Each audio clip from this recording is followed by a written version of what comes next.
एक छोटा सा प्रयोग करके देखते हैं अभी। इसी वक्त अगर एक हाथ बिल्कुल आंखों के सामने रखा जाए। हाँ, बस उस हाथ को देखना है। बिल्कुल, उसे कोई नाम नहीं देना, दिमाग में ये भी नहीं सोचना कि ये एक हाथ है या इसकी लकीरें ऐसी क्यों हैं। सही बात है। इसके बारे में कोई कहानी नहीं बनानी, कोई विचार नहीं लाना। सिर्फ देखना है, एक प्योर ऑब्जर्वर की तरह, बिना किसी जजमेंट के। और एक पल के लिए जब ऐसा किया जाता है तो सब कुछ शांत हो जाता है।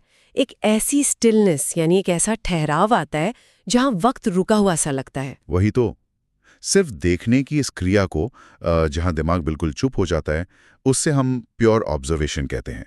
और इस डीप डाइव में हम इसी विषय की गहराई में जा रहे हैं। इस चर्चा में हमारा मिशन है एकाग्रता को समझना, the science and soul of pure observation. सही कहा। और सबसे हैरान करने वाली बात यह है कि बिना किसी विचार के सिर्फ देखने की ये आदत इंसानी दिमाग के फिजिकल स्ट्रक्चर को पूरी तरह बदल सकती है। सिर्फ दिमाग ही नहीं, हमारे आसपास की मटेरियल रियलिटी को और यहां तक कि सबसे उलझे हुए रिश्तों को भी बदल सकती है। ये चर्चा उन सभी सुनने वालों के लिए एक सहारा बन सकती है जो आजकल के कांस्टेंट इंफॉर्मेशन ओवरलोड से थक चुके हैं। बिल्कुल, जो लोग दिमाग के लगातार शोर से परेशान हैं और बिना किसी भारी स्पिरिचुअल टर्म्स में उलझे जीवन में ठहराव चाहते हैं, उनके लिए ये डीप डाइव बहुत जरूरी है। तो इस बात की गहराई में चलते हैं। ये पूरा कॉन्सेप्ट आखिर शुरू कहाँ से होता है? प्राचीन काल से ना? हाँ, शुरुआत होती है आज से करीब 5000 साल पहले। जरा उस दृश्य की कल्पना करते हैं। हिमालय की एक ठंडी, बिल्कुल शांत गुफा में एक ऋषि ध्यान में बैठे हैं, बिना किसी मॉडर्न टेक्नोलॉजी के। एग्जैक्टली। उनके पास ना कोई मॉडर्न न्यूरोसाइंस की लैबोरेटरी है, ना कोई फंक्शनल MRI मशीन, ना ही ब्रेन वेव्स नापने का कोई आला। राइट। लेकिन उनके पास एक सबसे एडवांस्ड और सेंसिटिव टूल था, उनका अपना मन। और उस मन को उन्होंने इतनी गहराई से ऑब्जर्व किया कि ऐसी चीजें डिस्कवर की जो आज की मॉडर्न साइंस को अब जाकर समझ आ रही हैं। तो इसका कोई स्पेसिफिक जिक्र मिलता है क्या प्राचीन टेक्स्ट्स में? बिल्कुल मिलता है। पतंजलि के योगा सूत्रज में इसका एक बहुत ही सटीक जिक्र है। वहां लिखा है, निर्विचारा वैशारद्य अध्यात्म प्रसादः। ओ, इसका क्या मतलब हुआ थोड़ा आसान भाषा में? इसका सीधा सा अर्थ ये है कि जब हमारे अंदर विचार पूरी तरह से रुक जाते हैं, तब एक नया अंदरूनी प्रकाश जगता है, एक ट्रू क्लियर अवेयरनेस। ये सिर्फ आंखें बंद करके बैठना नहीं था। तो फिर क्या था ये? ये दिमाग की एक बिल्कुल नई स्टेट में एंटर करना था, जिसे उपनिषद्स में भी साक्षी भाव कहा गया है। प्योर विटनेस बनना, बिना किसी जजमेंट या लेबल के, बस देखना। अच्छा, साक्षी भाव। अगर इसको एक आम जिंदगी की एनालॉजी से समझाया जाए तो ये बिल्कुल वैसा है जैसे हम सिनेमा हॉल में एक बहुत ही इंटेंस मूवी देख रहे हैं। हाँ, बहुत अच्छी एनालॉजी है ये। स्क्रीन पर विलेन किसी मासूम के साथ कुछ बहुत बुरा कर रहा है। अब हम उस दृश्य को देखकर अंदर ही अंदर गुस्सा महसूस कर सकते हैं, पर हम अपनी सीट से उठकर स्क्रीन पर जाकर मुक्का नहीं मारते। सही बात है, क्योंकि हमें पता है कि हम सिर्फ देख रहे हैं। एग्जैक्टली, क्योंकि हमें अच्छी तरह पता है कि हम सिर्फ एक दृश्य का हिस्सा हैं, उसे ऑब्जर्व कर रहे हैं, पर उस फिजिकल ड्रामा में उलझ नहीं रहे, कैरेक्टर्स को जज किए बिना बस देख रहे हैं। और मांडव्य के उपनिषद में इसी को तुरिया अवस्था के रूप में डिफाइन किया गया है। ये एक ऐसी चौथी अवस्था है जहां देखने वाला और जो देखा जा रहा है, दोनों के बीच की बाउंड्री खत्म हो जाती है, दोनों एक हो जाते हैं। लेकिन यहाँ एक बहुत ही स्वाभाविक सा सवाल उठता है मेरे दिमाग में। हाँ, पूछिए। प्राचीन टेक्स्ट्स में लिखी बातें फिलॉसफिकल लेवल पर तो बहुत अच्छी लगती हैं। ये मानना कि सिर्फ ऑब्जर्व करने से शांति मिलती है लॉजिकल लगता है, पर आज के दौर के किसी स्केप्टिक इंसान के लिए शांति तो बस एक एब्स्ट्रैक्ट फीलिंग है। मैं समझ रही हूँ आप कहाँ जा रहे हैं। मेरा मतलब है कि इस बात का कोई ठोस सबूत है कि ये साक्षी भाव या प्योर ऑब्जर्वेशन हमारी फिजिकल बायोलॉजी को सच में ऑल्टर करता है? आई मीन, क्या दिमाग के अंदर वाकई कोई टेंजिबल बदलाव होते हैं? बिल्कुल ठोस सबूत हैं। और यही वो पॉइंट है जहां एंशिएंट स्पिरिचुअलिटी और कटिंग एज न्यूरोसाइंस आपस में हाथ मिला लेते हैं। इसे समझने के लिए हार्वर्ड मेडिकल स्कूल की एक लैंडमार्क रिसर्च का जिक्र करना जरूरी है। हार्वर्ड की स्टडी कब हुई थी ये? ये 2011 में हुई थी। न्यूरोसाइंटिस्ट सारा लजार और उनकी टीम ने एक 8 हफ्ते का एक्सपेरिमेंट डिजाइन किया। सिर्फ 8 हफ्ते? हाँ, सिर्फ 8 हफ्ते। उन्होंने लोगों के एक ग्रुप को रोजाना सिर्फ थोड़ी देर के लिए प्योर ऑब्जर्वेशन प्रैक्टिस करने को कहा। इसमें कोई कॉम्प्लिकेटेड विजुअलाइजेशन नहीं था। कोई एफर्मेशंस या मंत्रास भी नहीं? नहीं, ना ही कोई लंबे चौड़े एफर्मेशंस बोलने थे। बस अपनी सांस को या अपने आसपास के माहौल को बिना किसी जजमेंट के देखना था। 8 हफ्ते बाद जब उन सभी लोगों के एफएमआरआई ब्रेन स्कैन्स किए गए तो नतीजे साइंटिफिक कम्युनिटी को हिला देने वाले थे। क्या मिला स्कैन्स में? हमारे दिमाग में एक हिस्सा होता है अमिगडाला। ये डर, स्ट्रेस और फ्लाइट और फाइट रिस्पॉन्स का मेन सेंटर है। स्कैन्स में दिखा कि उन लोगों का अमिगडाला फिजिकली छोटा हो गया था, उसका ग्रे मैटर श्रिंक हो गया था। वेट, तो इसका मतलब यह है कि सिर्फ बिना सोचे ध्यान लगाने से दिमाग का आकार लिटरली बदल रहा था? बिल्कुल, उसकी एनाटॉमी चेंज हो रही थी। और वहीं दूसरी तरफ दिमाग का प्री फ्रंटल कॉर्टेक्स, जो विजडम, फोकस, एम्पैथी और क्लियर डिसीजन मेकिंग को कंट्रोल करता है, उसमें फिजिकल ग्रोथ यानी थिकनिंग देखी गई। ये न्यूरोप्लास्टिसिटी का सबसे डायरेक्ट एग्जाम्पल है, क्योंकि अगर डर का सेंटर श्रिंक हो रहा है तो नेचुरली आम जिंदगी की सिचुएशंस में पैनिक कम होगा।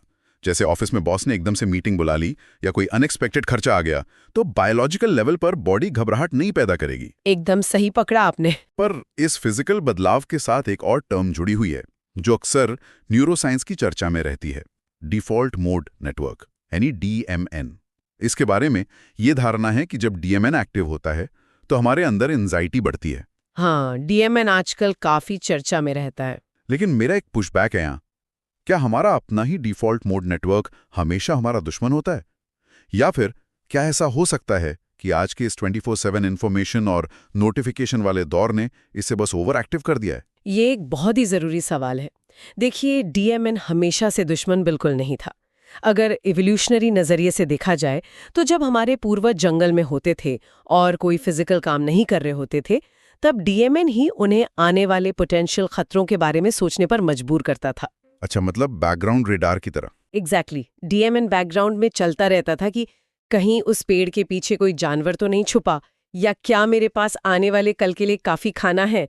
ये सर्वाइवल के लिए एक जरूरी रेडार सिस्टम था। तो प्रॉब्लम अब कहाँ आ रही है? प्रॉब्लम ये है कि DMN तब सबसे ज्यादा एक्टिव होता है जब हम कोई डायरेक्टली एंगेजिंग टास्क नहीं कर रहे होते और हमारा दिमाग भटकने लगता है, पास्ट और फ्यूचर की यादों में उलझने लगता है। आज जंगल वाले शेर तो नहीं है, पर हमारे पास ऑफिस के ईमेल्स, सोशल मीडिया के कंपैरिजंस और सोसाइटी के कॉम्प्लेक्स प्रेशर्स जरूर है। ओह, मतलब रेडार अभी भी ऑन है पर खतरे बदल गए हैं। सही कहा।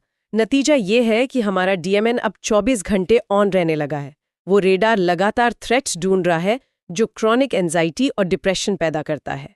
लेकिन जब एकाग्रता की प्रैक्टिस की जाती है, यानी जब बिना किसी ख्याल के सिर्फ प्रेजेंट मोमेंट को प्योरली ऑब्जर्व किया जाता है, तो दिमाग को सिग्नल मिलता है कि सब ठीक है। हाँ, दिमाग को ये एक ठोस सिग्नल मिलता है कि अभी कोई खतरा नहीं है। इससे DMN बिल्कुल शांत हो जाता है। वाओ! और जब DMN शांत होता है तब दिमाग में एक और चमत्कार होता है, गामा वेव्स की एंट्री।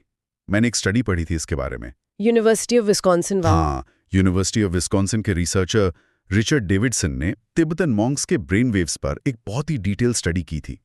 उन्होंने पाया कि जब वो मॉन्क्स साक्षी भाव की गहराई में थे तो उनके दिमाग में नॉर्मल दिमाग के मुकाबले 25 गुना ज्यादा गामा एक्टिविटी चल रही थी। 25 गुना? ये बहुत बड़ा नंबर है। वही तो, ये 40 से 100 हर्ट्ज की हाई फ्रीक्वेंसी ब्रेन वेव्स होती हैं। 25 गुना ज्यादा गामा वेव्स, ये फिगर तो लिटरली किसी सुपर ह्यूमन स्टेट जैसा लगता है। इस फ्रीक्वेंसी पर ऑपरेट करने का आखिर अनुभव कैसा होता होगा? सच कहूं तो ये सच में किसी सुपर ह्यूमन स्टेट से कम नहीं है। गैमा वेव्स का सबसे महत्वपूर्ण काम ये है कि वो दिमाग के अलग अलग आइसोलेटेड हिस्सों को एक साथ सिंक्रोनाइज कर देती हैं। मतलब पूरा दिमाग एक यूनिट की तरह काम करता है? बिल्कुल। जब गैमा एक्टिविटी पीक पर होती है तो एक ऐसी स्टेट बनती है जहां डीप फोकस और यूनिवर्सल कंपैशन दोनों एक साथ एग्जिस्ट करते हैं। इंसान को ऐसा महसूस होता है कि दुनिया की हर चीज एक दूसरे से कनेक्टेड है, जिसे स्पिरिचुअल टेक्स्ट्स में दिव्यानुभूति या स्पिरिचुअल अवेकनिंग का नाम दिया गया है। मॉडर्न साइंस कहती है कि वो बायोलॉजिकली यही सिंक्रोनाइज्ड गैमा स्टेट है। अमेजिंग! जब अमिगडाला श्रिंक हो गया हो, DMN का बैकग्राउंड शोर बंद हो जाए और गैमा वेव्स दिमाग को बाइंड कर दें, तब एक आम इंसानी दिमाग अपनी एब्सोल्यूट हाईएस्ट पोटेंशियल पर काम कर रहा होता है। एकदम। दिमाग के अंदर फिजिकल और इलेक्ट्रिकल बदलावों को इस तरह से समझाना बहुत ही माइंड ब्लोइंग है। पर अब इस चर्चा को थोड़ा आगे ले चलते हैं, एक ऐसी टेरिटरी में जहां चीजें थोड़ी सी साई-फाई यानी साइंस फिक्शन जैसी लगने लगती हैं। आप क्वांटम फिजिक्स की बात कर रहे हैं ना? हाँ, क्वांटम फिजिक्स और ऑब्जर्वर इफेक्ट। दिमाग के अंदर बदलाव आना एक लॉजिकल बायोलॉजी है, पर क्या ये प्योर फोकस, हमारी ये ऑब्जर्वेशन, हमारे आसपास की फिजिकल रियलिटी को, यानी यूनिवर्स के मैटर को सच में बदल सकती है? फिजिक्स का सबसे फेमस डबल स्लिट एक्सपेरिमेंट इस मुद्दे पर क्या कहता है? देखिए, ये साइंस के सबसे बड़े और गहरे रहस्यों में से एक है। डबल स्लिट एक्सपेरिमेंट में फिजिसिस्ट्स ने सब एटॉमिक पार्टिकल्स यानी इलेक्ट्रॉन्स को एक ऐसी दीवार की तरफ शूट किया जिसमें 2 पतले स्लिट्स यानी छेद थे। ओके। जब उन इलेक्ट्रॉन्स को बिना किसी मेजरिंग इंस्ट्रूमेंट के यानी बिना ऑब्जर्व किए छोड़ा गया, तो पीछे लगी स्क्रीन पर उन्होंने एक इंटरफेरेंस पैटर्न बनाया। इसका सीधा सा मतलब था कि इलेक्ट्रॉन एक वेव या तरंग की तरह बिहेव कर रहे थे जो एक ही वक्त में दोनों छेदों से गुजर रही थीं। पर कहानी में ट्विस्ट तब आया जब उन्हें ऑब्जर्व किया गया, है ना? एग्जैक्टली। ट्विस्ट तब आया जब साइंटिस्ट ने वहां एक डिटेक्टर लगा दिया, सिर्फ ये देखने के लिए, सिर्फ ये ऑब्जर्व करने के लिए कि आखिर एक इलेक्ट्रॉन किस स्लिट से निकलता है। जैसे ही उस ऑब्जर्वेशन का एलिमेंट इंट्रोड्यूस हुआ, उन इलेक्ट्रॉन्स का बिहेवियर तुरंत बदल गया। वो वेव से पार्टिकल बन गए। हाँ, वो अचानक वेव से एक ठोस पार्टिकल बन गए और एक सीधी लाइन में सिर्फ एक स्लिट से गुजरे। ये सुनने में बिल्कुल ऐसा लगता है जैसे उन बेजान इलेक्ट्रॉन्स को पता चल गया हो कि कोई उन्हें देख रहा है। सही में ऐसा ही लगता है। अगर इसको एक मॉडर्न टेक्नोलॉजी की एनालॉजी से कनेक्ट किया जाए तो वीडियो गेम्स खेलने वाले लोग इसे आसानी से समझ सकते हैं। अच्छा। आजकल के जो modern 3D video game rendering engines होते हैं, वो पूरे गेम की जुड़िया को एक ही बार में सिस्टम पर लोड नहीं करते। अगर ऐसा करेंगे तो कंप्यूटर क्रैश हो जाएगा। अच्छा, तो वो कैसे काम करते हैं? उसके बजाय गेम इंजन सिर्फ उसी हिस्से को रेंडर करता है, यानी उसी हिस्से की रियलिटी बनाता है जहां प्लेयर का इन गेम कैमरा पॉइंट कर रहा होता है। जिसे देखा जा रहा है वही ठोस रियलिटी बनती है। जो हिस्सा कैमरा के पीछे है वो सिर्फ प्रोबेबिलिटी और कोड के रूप में एग्जिस्ट करता है। क्या क्वांटम फिजिक्स का ये ऑब्जर्वर इफेक्ट भी वैसा ही नहीं है? ये एनालॉजी बिल्कुल सटीक बैठती है, और इसमें सबसे जरूरी बात यह है कि क्वांटम फिजिक्स में ये ऑब्जर्वर इफेक्ट कोई फिलोसॉफिकल मेटाफोर या कविता नहीं है। ये मैथमेटिक्स और लिटरल हार्ड फिजिक्स है। पूरा यूनिवर्स प्रोबेबिलिटी वेव्स और बाउंडलेस पोटेंशियल की फॉर्म में रहता है जब तक उस पर कोई कॉन्शियस ऑब्जर्वेशन ना पड़े। लेकिन एक सेकंड, मुझे यहाँ थोड़ा पुशबैक देना होगा इस पॉइंट पे। हाँ बताइए। हम जानते हैं कि इलेक्ट्रॉन्स बहुत ही सब एटॉमिक लेवल की चीज़ें हैं, बहुत ही छोटे होते हैं। उनका वेव से पार्टिकल बनना लेबोरेटरी के अंदर समझ आता है, पर इस माइक्रोस्कोपिक फिजिक्स को हम अपनी बड़ी मैक्रो वर्ल्ड की फिजिकल रियलिटी से कैसे जोड़ सकते हैं? ये क्लेम करना कि हमारे देखने से हमारी डेली लाइफ की रियलिटी या कॉम्प्लेक्स हालात बदल जाएंगे, क्या ये अपने आप में एक बहुत बड़ा साइंटिफिक लीप नहीं है? एक एटम को देखना और अपनी जिंदगी की समस्या को देखना, इन दोनों के बीच फिजिक्स ये गैप कैसे ब्रिज करती है? ये एक बहुत ही वैलिड स्केप्टिसिज्म है और ज्यादातर फिजिसिस्ट भी यही सवाल उठाते हैं। लेकिन इसका जवाब यूनिवर्स की बेसिक कंस्ट्रक्शन में छुपा है। ये मैक्रो वर्ल्ड, ये बड़ी रियलिटी आखिर बनी किस चीज से है?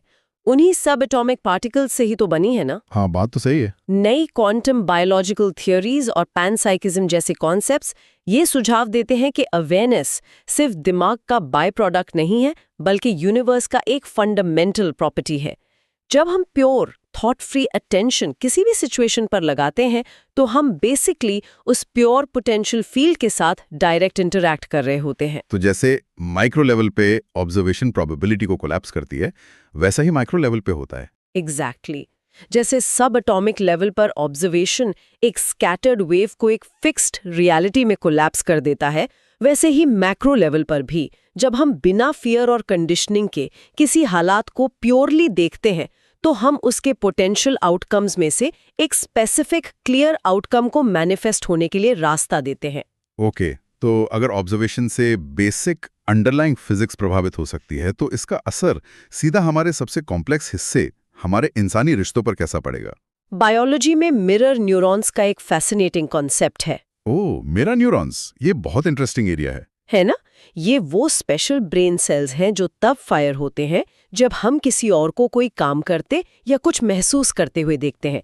जैसे अगर सामने वाला खुश होकर मुस्कुराता है तो हमारे दिमाग के स्माइल न्यूरॉन्स भी एक्टिवेट हो जाते हैं और हमें अंदर से खुशी महसूस होती है। बिल्कुल। तो मेरा सवाल ये है, अगर कोई इंसान अपने किसी करीबी व्यक्ति को सिर्फ प्योर लव से, बिना उन्हें जज किए, एक शांत माइंड से ऑब्जर्व करे, तो क्या उनके मिरर न्यूरॉन्स भी वो ठहराव वाली फ्रीक्वेंसी पकड़ लेते हैं? बिल्कुल यही होता है।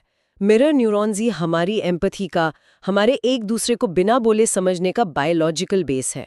अक्सर रिश्तों में प्रॉब्लम तब आती है जब हम सामने वाले को आज के रेफरेंस में नहीं, बल्कि पुरानी यादों और कॉन्फ्लिक्ट्स के फिल्टर से देखते हैं। वही पुराना बैगेज। हाँ, मेंटल बैगेज। लेकिन जब एकाग्रता के साथ किसी की प्रेजेंस को प्योरली ऑब्जर्व किया जाता है, उस सारे मेंटल बैगेज को हटाकर, तो हमारा न्यूरोकेमिस्ट्री एकदम शांत और ओपन होता है, और तब सामने वाले के मिरर न्यूरॉन्स उस सेफ नॉन जजमेंटल स्टेट को पकड़ लेते हैं। ये तो सच में पावरफुल है। इसी पॉइंट पर कैम्ब्रिज साइंटिस्ट रूपर्ट शेल्ड्रिक का एक बहुत ही बोल्ड कॉन्सेप्ट आता है, जिसे मॉर्फिक रेजोनेंस कहते हैं। हाँ, शेल्ड्रिक की थ्योरी प्रपोज करती है कि इवोल्यूशन और मेमोरी सिर्फ डीएनए तक सीमित नहीं है। एक इनविजिबल फील्ड होती है, एक इंफॉर्मेशन फील्ड, जो जुड़े हुए आकारों और इंसानों के बीच इंफॉर्मेशन कैरी करती है। ओह, यानी जैसे हम अचानक बैठे हुए किसी पुराने दोस्त के बारे में गहराई से सोचते हैं, और अगले ही दिन अचानक उनका कॉल या टेक्स्ट आ जाता है। आमतौर पर इसको हम एक रैंडम कोइंसिडेंस, एक इत्तेफाक मानकर छोड़ देते हैं, पर क्या ये उसी मॉर्फिक रेजोनेंस फील्ड का फिजिकल रिजल्ट है? प्रिसाइसली। थियरी के मुताबिक ये कोई कोइंसिडेंस नहीं है, वो मॉर्फिक रेजोनेंस की फील्ड के थ्रू एक डायरेक्ट कम्युनिकेशन होता है। जब दिमाग केओटिक नहीं होता और हम एकाग्रता की क्लियर स्टेट में होते हैं, तब हम उस मॉर्फिक फील्ड में एक बहुत ही क्लियर अनडिस्टर्ब्ड सिग्नल भेज रहे होते हैं। इसलिए बिना एक भी शब्द बोले दूसरा इंसान उस कनेक्शन को और उस इंटेंशन को डीपली महसूस कर सकता है। यही इंटेंशन वाली बात प्राचीन टेक्स्ट में भी आती है। वेदों में दो शब्दों के बीच का डिफरेंस बड़ी खूबसूरती से समझाया गया है, इच्छा और संकल्प। बहुत जरूरी डिस्टिंक्शन है ये। आमतौर पर दोनों का मतलब डिजायर या चाहत समझा जाता है, पर इनमें जमीन आसमान का फर्क है। इच्छा वहां आती है जहां डेस्परेशन होती है, एक कांस्टेंट घबराहट होती है कि मुझे ये चाहिए, इसके बिना मैं पूरा नहीं हूं। और दूसरी तरफ है संकल्प, जो एक प्योर इंटेंशन है, जो ठहराव और सर्टेनिटी से आता है। पर एक सवाल जो हमेशा उठता है, मॉडर्न सेल्फ हेल्प में सिखाया जाता है कि पाने की बर्निंग डिजायर, यानी एक तड़प होनी चाहिए। सही बात है, आजकल हर जगह यही सिखाते हैं। फिर क्रेविंग से भरी ये इच्छा बायोलॉजिकली और प्रैक्टिकली फेल क्यों हो जाती है? इसे न्यूरोलॉजी और फिजियोलॉजी के लेंस से देखना सबसे आसान है। जब दिमाग में इंटेंस क्रेविंग होती है, वो डर और कमी से जुड़ी होती है। बायोलॉजी इसको सर्वाइवल थ्रेट मानती है। डर से भरी इच्छा दिमाग में कॉर्टिजोल यानी स्ट्रेस हार्मोन स्पाइक कर देती है, और कॉर्टिजोल बढ़ने से दिमाग का अलार्म बज जाता है। एग्जैक्टली। और जब कॉर्टिजोल हाई होता है तो दिमाग उस फाइट और फ्लाइट मोड में चला जाता है, जिसका जिक्र हमने पहले किया था। इस मोड में प्रीफ्रंटल कॉर्टेक्स का लॉजिक और प्रॉब्लम सॉल्विंग कैपेसिटी डाउन हो जाती है। इंसान को आसपास मौजूद अपॉर्चुनिटीज, सॉल्यूशंस और रास्ते दिखना बंद हो जाते हैं, क्योंकि उसका पूरा फोकस सिर्फ उस पर होता है जो उसके पास नहीं है। वो टनल विजन में फंस जाता है। Make sense.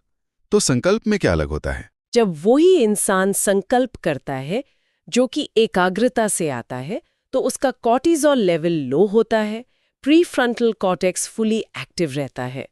इस बायोलॉजिकल सर्टेनिटी की वजह से उस इंसान को वो छोटे छोटे रास्ते और कनेक्शंस क्लियरली दिखने लगते हैं जो उसकी गोल की तरफ जाते हैं।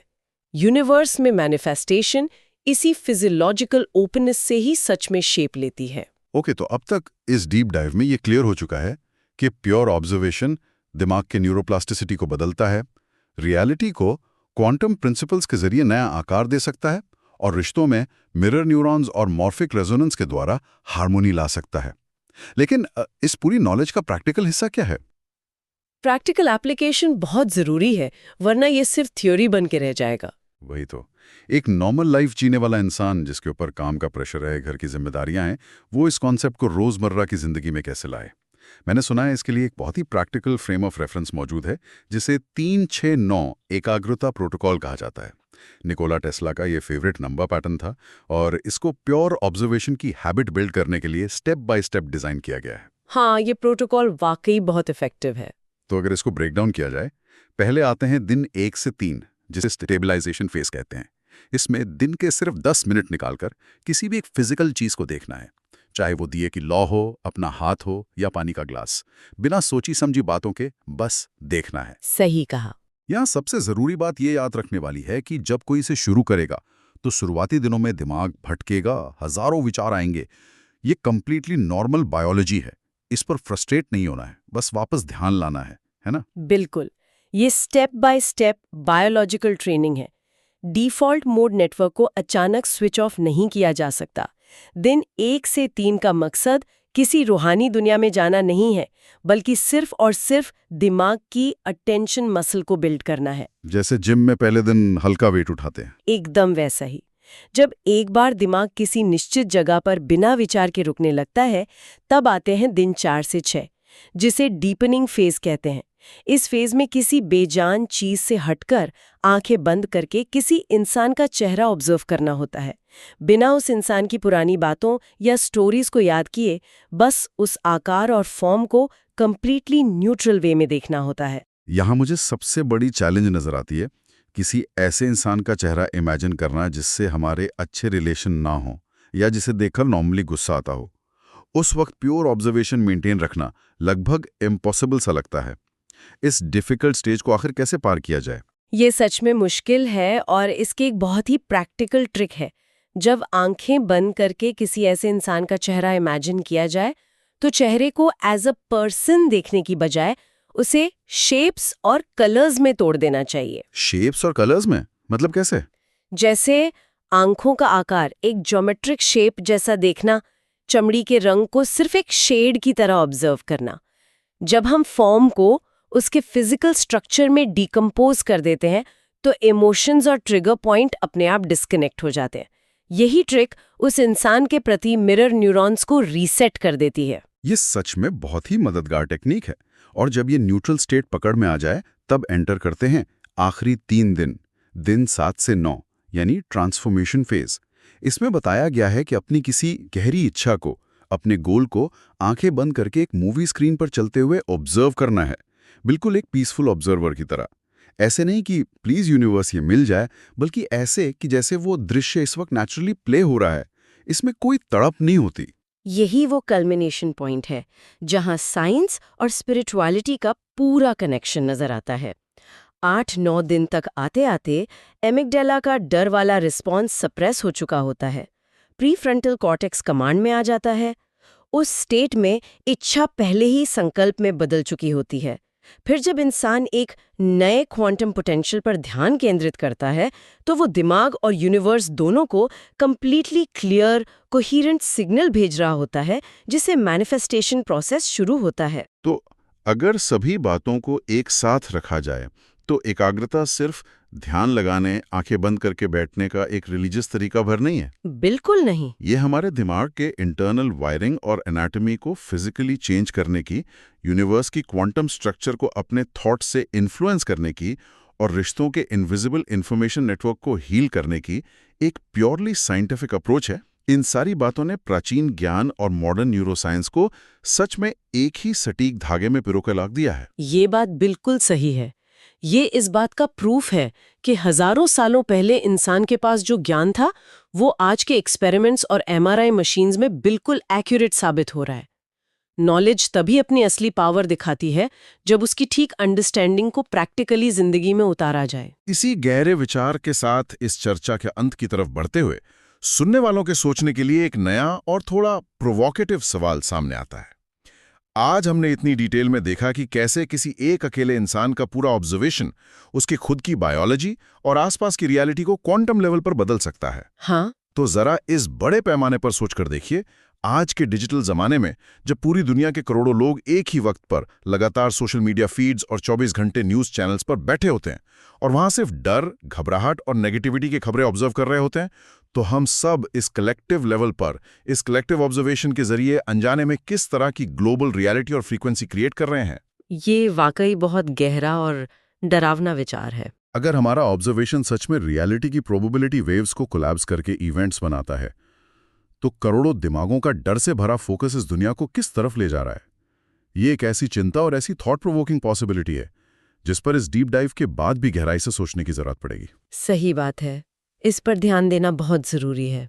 तो अगली बार जब भी बाहर की दुनिया का शोर बहुत ज्यादा ओवरवेलमिंग लगने लगे, तो वापस उस सबसे पहले छोटे से प्रयोग पर लौटा जा सकता है। एक हाथ सामने रखकर, बिना दिमाग चलाए, पुरानी सारी लेबल्स और कहानियां ड्रॉप करके सिर्फ ऑब्जर्व किया जा सकता है। इन गहरे विचारों और इनसाइट्स को सुनने और इस पूरे ऑब्जर्वेशन की जर्नी में हिस्सा बनने के लिए शुक्रिया।